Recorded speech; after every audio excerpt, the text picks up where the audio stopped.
মুচমুচে এবং অসম্ভব মজাদার প্রন বাটারফ্লাই রেসিপিটা আজকে আপনাদের সাথে শেয়ার করব। বিভিন্ন রেস্টুরেন্টে অনেক বেশি চড়া দামে এই খাবারটা বিক্রি হয়ে থাকে, বাট এটা তৈরি করা খুবই সিম্পল এবং একদম ঘরোয়া উপকরণ দিয়েই তৈরি করে নেওয়া যায়। আর খেতে অসম্ভব মজার হয়ে থাকে। বাটারফ্লাই প্রন দিয়ে খাওয়ার জন্য আপনাদের সাথে একটা সসের রেসিপিও শেয়ার করব। এই সসটা দিয়ে এটা খেতে আরো বেশি মজার লাগে। সো আশা করছি আপনাদের কাছে আমার আজকের রেসিপি ভালো লাগবে। তো চলেন দেখে নেওয়া যাক কিভাবে তৈরি করতে হয়।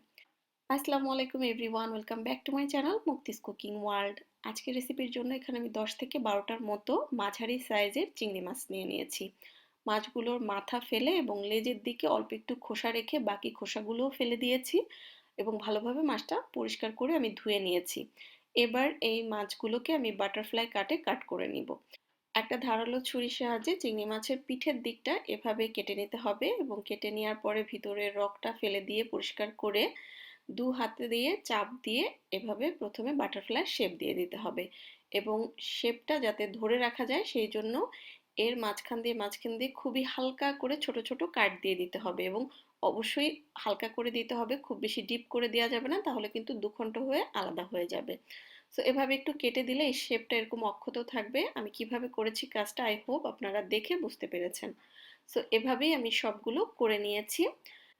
এখন এর মধ্যে আমি মশলা অ্যাড করব। তো প্রথমেই দিয়ে দিচ্ছি 1 চা চামচ পরিমাণ গোলমরিচের গুঁড়া, দিচ্ছি আধা চা চামচ পরিমাণ লাল মরিচের গুঁড়া, দিয়ে দিচ্ছি আধা চা চামচ পরিমাণ গার্লিক পাউডার, এটা না থাকলে বাটাটাও ব্যবহার করা যাবে।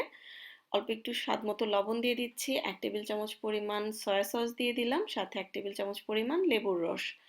এবার অ্যাড করে দিচ্ছি একটা ডিম।